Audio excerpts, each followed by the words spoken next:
And now a topic that sparks heated discussions among Brazilians. Is Brazil Latin? On the one hand, the language, Portuguese, which originated in Portugal. On the other hand, its location, in the continent of South America. Does being on the continent define it as Latin? Or does its language?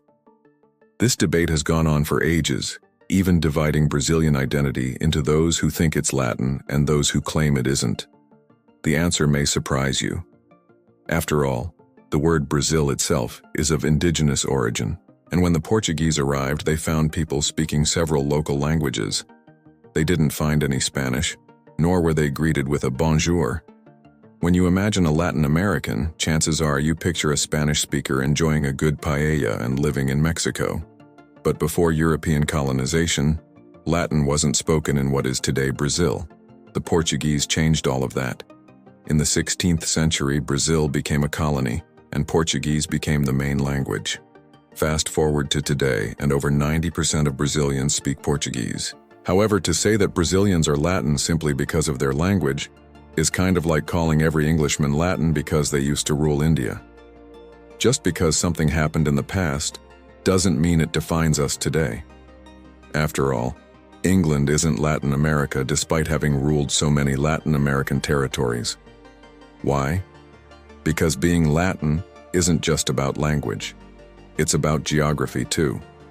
Latin America is a region in the Americas that speak Latin languages. As mentioned earlier, these are languages that originated from Latin, the language of the Romans. That means that a country can only be Latin if it meets two criteria. 1, it must be located in the Americas, and 2, it must speak Portuguese, Spanish, Italian, French, or another language derived from Latin. What makes Brazil different is that while it speaks Portuguese, it isn't located in the Latin America region, it's in South America. So the question is, should we call Brazil Latin? If we go strictly by the book, the answer is no. Brazil isn't Latin. But why is that? First, let's break down the word Latin. When you hear it, what do you think of? Probably Spanish, the language of passion and romance, right? Actually, it's not. Latin is an ancient language that came from Rome and evolved into modern languages like Spanish, Portuguese, and Italian. These new languages are called Romance languages because they all developed from Latin. They're like the children of Latin. Now, it's important to note that Latin isn't just any old language. It's a dead language. What does that mean?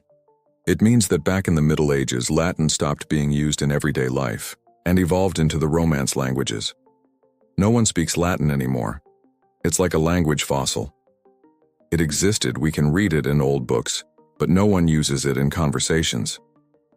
So when we talk about Latin America, we're talking about the countries in the Americas that speak Romance languages. Countries like Mexico, Argentina, Chile, Colombia, and my beloved Brazil. Now here's the twist.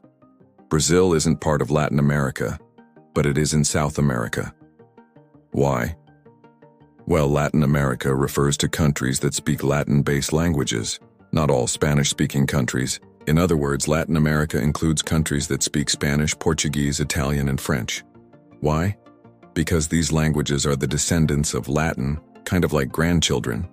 Latin America is where Spanish, Portuguese, Italian, and French are the main languages. So if a country in the Americas speaks any of these languages, it's considered Latin American. On the other hand, if a country outside the Americas speaks one of these languages, it's not Latin American. But it can be Latin. For example, Italy is in Europe, not in the Americas, but it's definitely Latin because it speaks Italian, which is a Romance language. The same goes for France. It's in Europe, not the Americas, but it's Latin because it speaks French. Basically, being Latin isn't about where you are on the map. It's about what language you speak. And hold on tight because I'm about to blow your mind. What if I told you that Brazil and Portuguese are actually Latin? Yep, you heard right. Brazil isn't Latin America, but it is Latin. How? Simple. The Portuguese language, which is spoken in Brazil, descends directly from Latin. In fact, Portuguese is one of the Romance languages. So if a country speaks a Romance language, it's considered Latin, no matter where it is.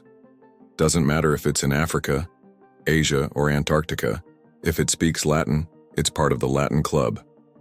Now, hold on to your seats, because we're diving deep into the history of this whole mix-up. Why do we keep messing up Latin and Latin America? Part of the problem is that Latin America is a term we use all the time, right? Students in Brazil learn about Latin America in school and assume that because they're in South America, they're Latin American. But here's the catch. South America is a continent, and Latin America is a group of countries. It's like mixing up a fruit salad and the bowl it's served in. They sound similar, but they're not the same thing. Not all countries in South America speak Latin languages. In fact, there are 3 major exceptions, and you'd be surprised at how many people get them wrong. Let's start with Guyana. Located in the northeast of South America, Guyana was a British colony. That's why even after independence, it remained an English-speaking country. Then comes Suriname, just below Guyana. Its history is similar. It was also a Dutch colony and kept the language after independence. Finally, French Guiana in the northeast. It's still a French territory. That's why it speaks French. So remember this. South America is the continent, and Latin America is a group of countries that speak Latin languages. South America has 12 countries, but only 9 of them are Latin. Those are Argentina, Bolivia, Chile, Colombia, Ecuador, Paraguay, Peru, Uruguay, and Venezuela. Then we have Brazil, which speaks Portuguese, making it a Latin country but not Latin American. Finally, the 2 surprising non-Latin cases, Guyana with English and Suriname with Dutch. Remember, it's all about the language. Even though they're in South America, they don't speak any Latin-based languages. Therefore, they aren't Latin. On the flip side, even though Italy isn't in the Americas, it's in Europe. And yet it's Latin because it speaks Italian, which is a Latin-based language. It's like a big mix-up, but now you know the difference. And that's why it's crucial to be aware of these differences, because it's not just about names and maps. It's about understanding different cultures and histories. Every country has its own story, and mixing them up can lead to big misunderstandings. Now that you've made it to the end, stick around for a special bonus. Are you ready? Here's the mind-blowing revelation that changes everything. Ready? The word America wasn't originally supposed to refer to the entire continent, but only to the United States of North America. And that's exactly what a lot of Americans think, that the word America was coined specifically for the USA. That's why they refer to themselves as Americans, and others who live in other parts of the continent as Canadian, Mexican, etc. They mistakenly believe that the rest of the countries on the continent are not Americas. However, this misunderstanding has been widely propagated, even reaching countries like Brazil, where it's common to hear people referring to themselves as Brazilian Americans. This is absurd because the correct term is Brazilian, and this mix-up could lead to serious diplomatic issues. Imagine if a Canadian decided to introduce himself as an American in the US, or if a Mexican did the same in Brazil. They'd probably be kicked out of the country faster than you can say identity crisis. This confusion is so widespread that a lot of people don't even realize that America should technically refer to the entire continent. So keep this in mind. The next time you meet a foreigner and ask where they're from and they reply, "I'm from America," politely correct them and say, "Ah, you mean the United States?" They'll probably give you a puzzled look and thank you for clarifying. So, there you have it. By the end of this video, you've leveled up in geography, cultural awareness, and a little bit of everything. And if you want to keep learning and exploring, don't forget to hit that subscribe button and leave a thumbs up on this video. Thanks for watching, and until next time, keep being curious. Attention. Pay very close attention. I'm about to show you something incredible in the next 3.1 seconds. Do you want access to Google certification methodology where you can earn $3,000, $5,000, $10,000, or even more? It's a methodology that very few people know about, a true blue ocean opportunity. Many people are making excellent money with this approach. Remember, this is not easy money. Easy money doesn't exist. This is something Google itself offers, and very few people are aware of it. Anyone can apply this methodology. We present the entire process in an ebook. It's something that has high demand in today's market. A huge opportunity, and you don't need to sell courses or anything like that. Plus, you can do everything from home. The original price of the ebook is $147. But you'll only pay half that, which is $73. Actually, you won't even pay that. The price you'll pay is just $9.97. It's practically free considering the value you're getting, and you'll also get an amazing 100% free bonus.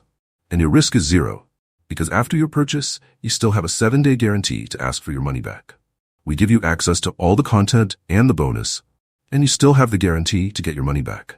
Hurry and get the ebook at this promotional price, as it could go up at any moment. Click the link in the first pinned comment.